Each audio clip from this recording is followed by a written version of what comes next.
Hello friends, I am Mr. Ravindra Bhalerao and I welcome you to my channel that is English for Learners.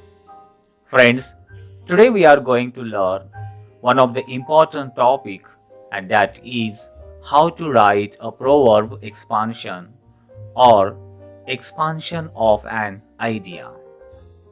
But before watching this video, as usual I request you don't forget to subscribe my channel. Let's see. Proverb expansion or expansion of an idea.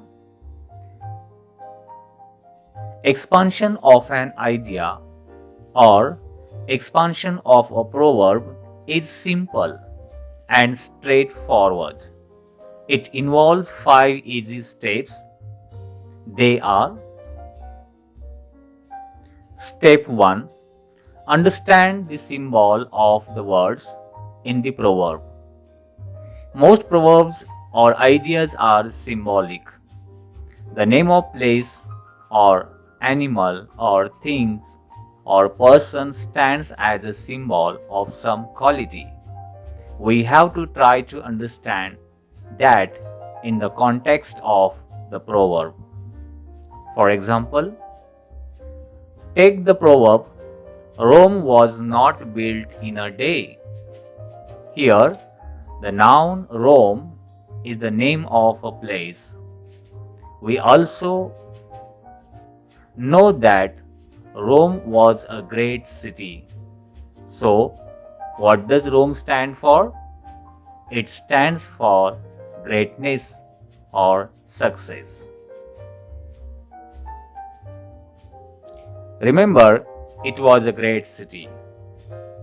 Or take the example of all that glitters is not gold. Here we have the noun gold. It is the name of a thing. We know that gold is a precious metal. So, what does gold stand for? It stands for precious. Step 2. Substitute the meaning in the idea or the proverb. Take the 2 previous examples.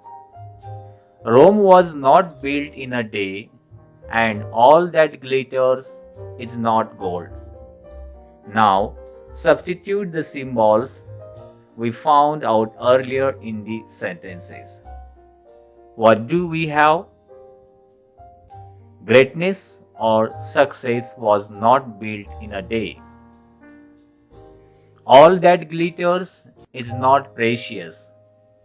The proverb is now decoded and ready for understanding. Step 3. Look for a story or anecdote or example or illustration.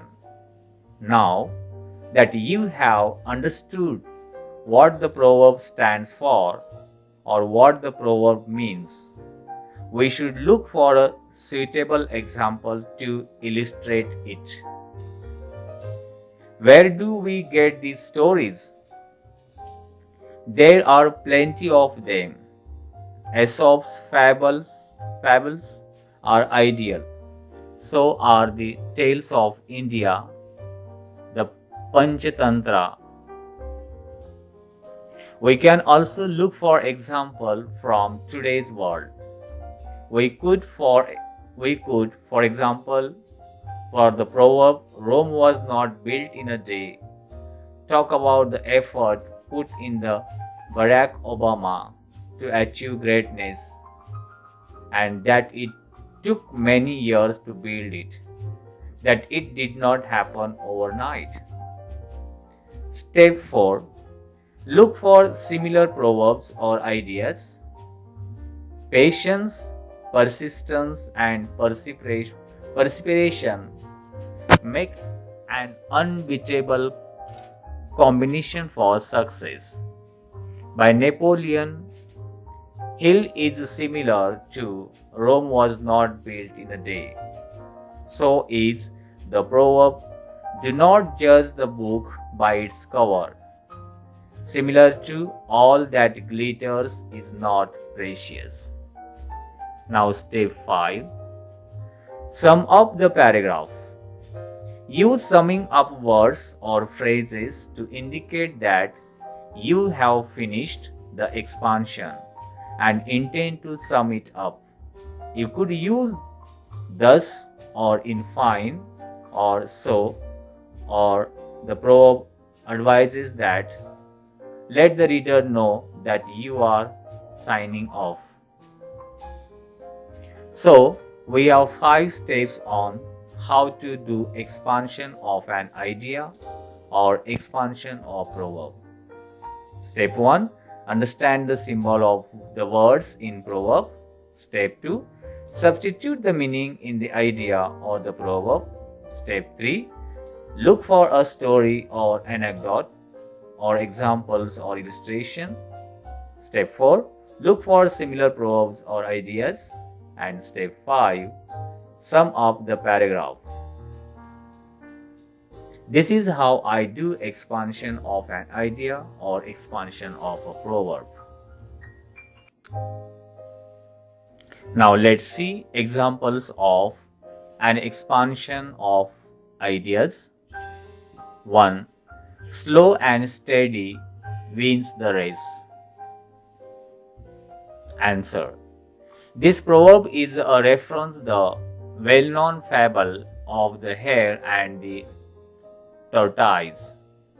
While the hare, overconfident of success, took things too easy, the slow-moving tortoise plodded steadily on and managed to win the race. We should not be discouraged by the size of the task we have to do. If we do it little by little and steadily, we can achieve success. Take the case of a student who labors 18 hours a day near the examination. He cannot ensure brilliant results that could have been certain even by 6 hours a day's study. Anything done in a hurry cannot have solid, deep and firm foundations. It is the slow and constant labor that brings result. For example, a businessman should be patient and calm-minded. He should look in all directions before striking a bargain. If he is in a hurry, chances are that he may not consider all aspects fully and thus stands to lose. The work done coolly, calmly, with a balanced mind often lasts longer and proves fruitful than that done by working against the clock. Thus, while doing anything, we must not forget that nothing worthwhile can be achieved in a single day or overnight, and that every achievement takes time. Patience and persistent effort will beat the labors of spasmodic or irregular person. Next proverb. Rome was not built in a day. Expansion. Rome in the proverb stands for any great achievement. Romulus and Remus built the ancient city of Rome. It took many years and thousands of workers to construct the magnificent city of its time. Huge amounts of energy, resources, and expenditure and time were involved in erecting the city that became the envy of the world. Similarly, any great task in life does not happen overnight. It requires time and effort. It grows out slowly after years and sometimes even after centuries of careful and patient work. Take, for example, the great wonders of the world. We often admire their greatness but are apt to forget the tremendous amount of money and material, human labor, and time that have gone into their making. The Taj Mahal, a marvel of architectural workmanship, took 17 years to complete. The huge pyramids of Giza took several generations to attain their overpowering magnitude and staggering height. The Great Wall of China is another case in point. These random examples are enough to prove the truth of the saying. Similarly, a student who desires to top the class has to devote most of his time in studying hard. He has to put in time and effort. He has to plan his schedule in proper way from day one. Students who study at the nick of time end up getting bad scores. Nothing can be achieved in a single day. There is nothing called instant success. Therefore, one should be patient throughout his journey to reach his goal. Next example, a stitch in time saves 9. Actions speak louder than words. Expansion.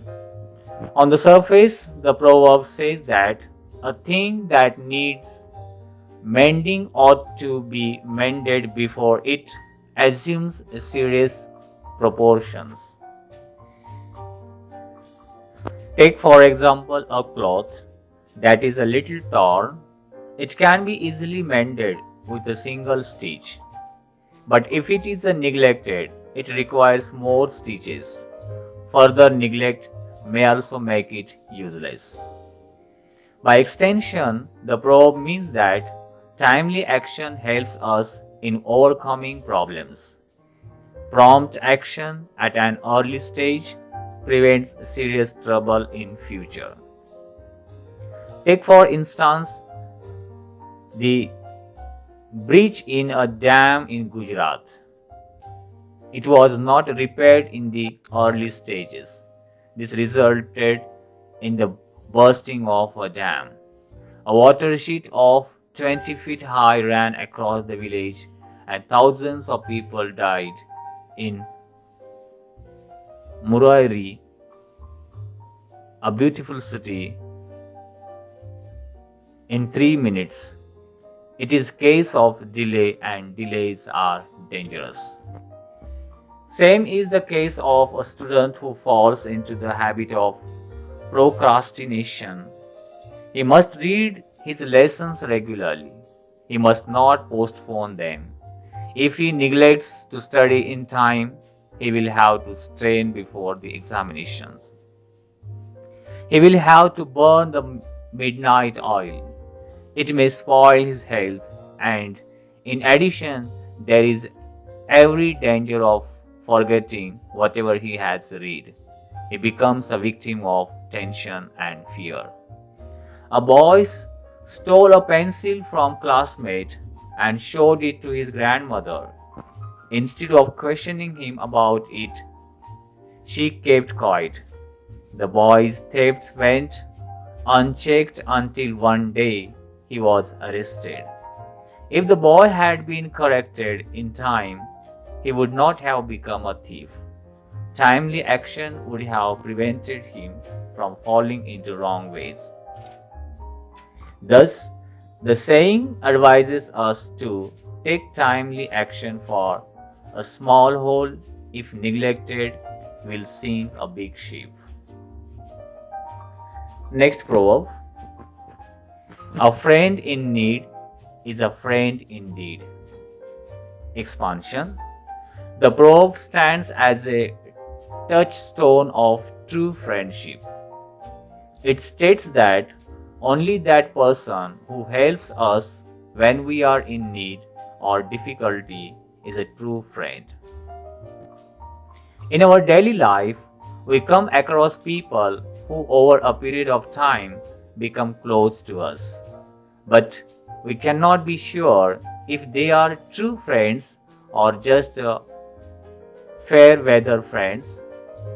Many people develop contacts with the influential people for their benefit. It will be a great mistake if one considers these apparently close people as friends. The test of true friendship is in time of difficulties. On the other hand, the fair weather friends disappear in time of trials. They find excuses to distance themselves from us. But a true friend will always stick to a person when if that person is in deep trouble. He will be concerned about the welfare of a person when he considers as a friend. If need be, he will make every effort to help his friend overcome the difficult situation instead of running away from him. As the saying goes, prosperity makes friends and adversity tries them. The epics of India showcase timeless illustrations of true friendship. In the Ramayana, it is between Ram and Sugriv. In Mahabharata, it is between Krishna and Kuchela, between Duryodhana and Karna. Such friendships stands the test of time. Such friends are life's greatest blessing. Friendship with people like these lasts a lifetime. Thus, the proverb not only shows the nature of true friend, but also offers a method of choosing good friends. It also cautions us of fair weather friends. It is a common experience to hear politicians make tall promises before elections and to conveniently forget them after they are elected. Their actions do not match their words. That is why we do not trust them. Words sound good, but actions prove the genuineness of one's intention. In olden time, a man's word was a matter of honor, even unto the point of death. In modern times, people make all kinds of big promises which they have little intention of keeping. People like to say nice things to give a good impression of themselves, but once they have left the place, they think nothing of what they claim to do. We can only call such person a cheater or a liar. Person who says one thing and does something to the contrary is a highly irresponsible person and ought to not to be trusted. We too should develop the habit of matching our action with words at all times. Next example, practice makes perfect. Expansion. You cannot become a world-class musician unless you take up your instrument and play on it daily for hours together. You cannot become a Tendulkar merely through inborn skill. You have to go to the nets every day for hours to practice. You need a coach to guide you and tell you where you go wrong. Merit holders in board examination do not achieve their marks by pure inspiration. They have studied throughout the year and revised and re-revised and made themselves perfect